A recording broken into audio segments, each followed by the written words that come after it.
नमस्कार दोस्तों, आपके अपने चैनल WST न्यूज में आपका स्वागत है। आज तारीख 23 दिसंबर 2025 दिन मंगलवार, हिंदी तिथि पौष कृष्ण पक्ष तृतीया। आइए बात करते हैं आज देश की टॉप 25 बड़ी खबरें, मुख्य समाचार, देश भर की तमाम खबरों पर नजर डालते हैं और सभी के लिए लास्ट वाला खबरें जो आपके लिए जाना बेहद जरूरी है। चलिए देखते हैं आज की पहली खबर। पंजाब के एक रिटायर्ड आईजी ने 8 करोड़ 10 लाख रुपए की ऑनलाइन ठगी से परेशान होकर खुद को गोली मार ली। उनकी हालत गंभीर है। उन्होंने 12 पन्नों का सुसाइड नोट लिखा है जिसमें विस्तार से बताया कि कैसे साइबर अपराधियों ने उन्हें अपना शिकार बनाया। यह घटना दिखाती है कि साइबर ठग इतने शातिर है कि बड़े अधिकारी भी उनके झांसे में आ रहे हैं। चलिए अगले खबर बताते हैं। योगी आदित्यनाथ ने कहा कि देश में शासन के 2 उदाहरण हैं, एक दिल्ली और दूसरा लखनऊ। उनका इशारा केंद्र और यूपी की भाजपा सरकार से था। इस पर अखिलेश यादव ने जवाब दिया कि यह बयान भाजपा की अपनी कमजोरी और आपसी लड़ाई को दिखाता है। उन्होंने कहा कि पार्टी के अंदर की खींचतान को जनता के सामने नहीं लाना चाहिए। चलिए अगले खबर बताते हैं। गिरिडीह में 17 दिसंबर को एक युवक की हत्या हो गई। कुछ लोगों ने उसे घेरकर लाठी डंडे और लात घूंसों से पीटा। यह विवाद जमीन के मामले से जुड़ा था। पुलिस ने मामले की जांच शुरू कर दी है और आरोपी की तलाश में है। घटना का वीडियो सोशल मीडिया पर भी वायरल हो रहा है और लोगों में चिंता पैदा कर रहा है। चलिए अगले खबर बताते हैं। संसदीय समिति ने कहा है कि बांग्लादेश में चीन का असर और कट्टरपंथी गतिविधियां बढ़ रही है, जो भारत के लिए चिंता का विषय है। कुछ सदस्यों का मानना है कि यह खतरा पाकिस्तान से भी बड़ा हो सकता है। हालांकि विशेषज्ञ कहते हैं कि भारत को अभी बड़ा कदम नहीं बल्कि सतर्कता, कूटनीति और सुरक्षा व्यवस्था मजबूत करने पर ध्यान देना चाहिए। चलिए अगले खबर बताते हैं। बांग्लादेश में हसीना विरोधी एक नेता पर हमला किया गया। हमलावर उनके घर में घुसे और गोली मारकर भाग गए। नेता घायल हुए हैं, लेकिन डॉक्टरों ने बताया कि अब उनकी हालत खतरे से बाहर है। घटना के बाद इलाके में सुरक्षा बढ़ा दी गई है। पुलिस मामले की जांच कर रही है और हमलावरों की तलाश जारी है। चलिए अगले खबर बताते हैं। बीजेपी सांसद और अभिनेत्री कंगना रनौत देवघर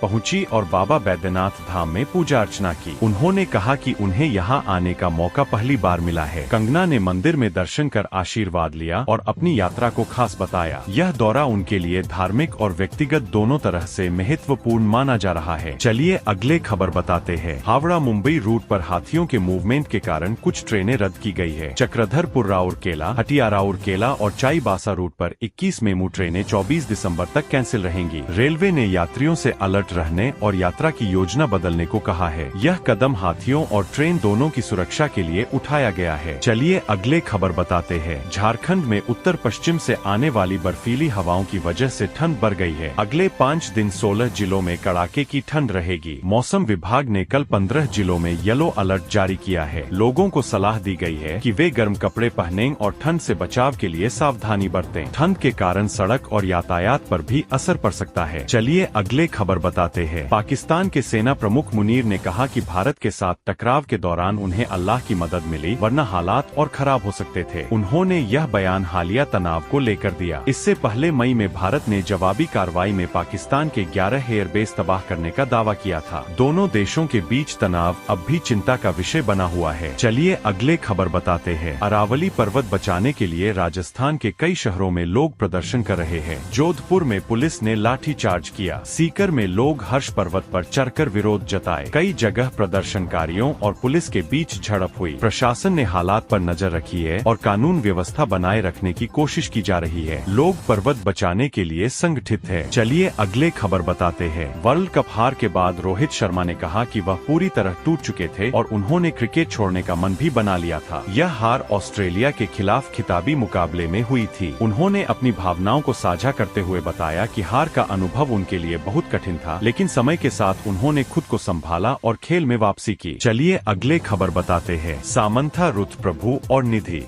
अग्रवाल के साथ भीड़ में बदसलूकी हुई। कार्यक्रम के दौरान उन्हें धक्का मुक्की झेलनी पड़ी, कभी लड़खड़ाई और कभी साड़ी खींची गई। यह घटना सुरक्षा व्यवस्था की कमी को दिखाती है। आयोजकों ने कहा है कि भविष्य में ऐसी स्थिति नहीं आए, इसके लिए कदम उठाए जाएंगे। चलिए अगले खबर बताते हैं। भारत और न्यूजीलैंड ने free trade agreement FTA sign किया है। इसके बाद भारत में न्यूजीलैंड के कीवी फल और ऊन सस्ते मिलेंगे। इसके अलावा डेयरी, मांस और कुछ कृषि उत्पादों के दामों पर भी असर पड़ सकता है। यह समझौता दोनों देशों के व्यापार को बढ़ावा देगा और आम लोगों को कुछ विदेशी सामान सस्ते दामों में खरीदने का फायदा मिलेगा। चलिए अगले खबर बताते हैं। सोना और चांदी के दाम इतिहास में सबसे ऊंचे स्तर पर पहुंच गए हैं। सोना 10 ग्राम का 2191 रुपए बढ़कर 1,34,34,000 पर पहुंच गया। वही चांदी 1 किलो का 7,660 रुपए महंगी होकर 2,08,000 पर पहुंच गई। यह तेजी वैश्विक बाजार की स्थितियों और मांगजोर के कारण हुई है। निवेशक और आम लोग दोनों इस बढ़ोतरी पर नजर रख रहे हैं। चलिए अगले खबर बताते हैं। Garden reach ship builders and engineers में 226 सरकारी नौकरी के पद खाली है। 10वीं पास से लेकर ग्रेजुएट तक के लोग आवेदन कर सकते हैं। इसमें खास बात यह है कि नौकरी पाने के लिए एग्जाम या इंटरव्यू नहीं होगा, सीधे भर्ती प्रक्रिया के जरिए चुना जाएगा। जो लोग नौकरी के इच्छुक है वे कंपनी की आधिकारिक वेबसाइट पर जाकर आवेदन कर सकते हैं। चलिए अगले खबर बताते हैं। 2000 साल पुरानी तकनीक से बना जहाज पोरबंदर से ओमान जाएगा। इसे लकड़ी और नारियल की रस्सियों से बनाया गया है और यह सिर्फ हवा की मदद से चलेगा, यानी इसमें इंजन नहीं है। यह यात्रा प्राचीन समुद्री तकनीक और नाविकों की पारंपरिक कुशलता दिखाने के लिए की जा रही है। आम लोग भी इसे देखकर इतिहास और समुद्री कला समझ सकते हैं। चलिए अगले खबर बताते हैं। पश्चिम बंगाल की मुख्यमंत्री ममता बनर्जी ने कहा कि चुनाव आयोग (ईसी) सरकार को बिना बताए ऑब्जर्वर नियुक्त कर रहा है। उन्होंने दावा किया कि राज्य की वोटर लिस्ट से स के जरिए 58 लाख नाम हटा दिए गए हैं। ममता ने इसे मतदाताओं के अधिकार के लिए खतरा बताया और केंद्र और चुनाव आयोग से इस मामले में कार्रवाई की मांग की है। चलिए अगले खबर बताते हैं। गुजरात का एक छात्र यूक्रेन में फंसा हुआ है और उसने वीडियो भेजकर बताया कि उसे ड्रग्स केस में फंसाकर रूसी सेना में जबरन भर्ती किया गया और युद्ध में भेजा गया। उसकी सुरक्षा और वापस आने की जानकारी के लिए प्रयास जारी है। यह मामला अंतर्राष्ट्रीय स्तर पर चिंता का विषय बन गया है और लोगों को उसकी मदद की उम्मीद है। चलिए अगले खबर बताते हैं। एयर इंडिया का विमान मुंबई से दिल्ली जा रहा था, तभी एक इंजन बंद हो गया। पायलट ने दूसरे इंजन की मदद से विमान को सुरक्षित ढंग से इमरजेंसी लैंडिंग करवा दिया। विमान में 335 यात्री थे और सभी सुरक्षित है। एयरलाइन ने घटना की जांच शुरू कर दी है। यह हादसा बिना किसी नुकसान के निपट गया। चलिए अगले खबर बताते हैं। मध्य प्रदेश, राजस्थान और हरियाणा में घना कोहरा छाया हुआ है, जिससे रास्तों पर दिखाई देना मुश्किल हो रहा है। कश्मीर में भारी बर्फबारी हुई है और मुगल रोड बंद कर दी गई है। उत्तर प्रदेश और झारखंड में ठंड की वजह से 4 लोगों की मौत हो गई है। मौसम विभाग ने लोगों को सतर्क रहने और सावधानी बरतने की सलाह दी है। चलिए अगले खबर बताते हैं। वडोदरा में एक युवक की जान उसकी शर्ट की वजह से बच गई। कार की टक्कर के बाद वह ब्रिज के नीचे गिरा, लेकिन उसकी शर्ट की कील में फंस गई और वह सुरक्षित रहा। पास खड़े लोगों ने तुरंत मदद करके उसे बाहर निकाला। यह घटना सोशल मीडिया पर वीडियो के रूप में वायरल हो रही है और लोगों को हैरान कर रही है। चलिए अगले खबर बताते हैं। पाकिस्तान अपनी सरकारी एयरलाइन बेचने की तैयारी कर रहा है। कहा जा रहा है कि इसे सेना या कोई सरकारी संस्था खरीद सकती है। इसका मकसद देश के वित्तीय संकट को कम करना और IMF से लोन पाना है। IMF ने लोन देने के लिए शर्त रखी है कि पाकिस्तान को सरकारी संपत्तियों की बिक्री और आर्थिक सुधार करने होंगे ताकि लोन का सही इस्तेमाल हो सके। चलिए अगले खबर बताते हैं। संघ प्रमुख मोहन भागवत ने कहा कि लिव इन रिलेशनशिप ठीक नहीं है, क्योंकि लोग इसके लिए जिम्मेदारी लेने को तैयार नहीं है। उन्होंने बताया कि शादी सिर्फ शारीरिक संतुष्टि के लिए नहीं होती। शादी के लिए आदर्श उम्र 19 से 25 साल है। भागवत ने कहा कि शादी में भावनात्मक और सामाजिक जिम्मेदारियों का भी ध्यान रखना बहुत जरूरी है। चलिए अगले खबर बताते हैं। ध्यान दें, आपका मोबाइल चार्जर नकली हो सकता है। फेक चार्जर इस्तेमाल करने से मोबाइल,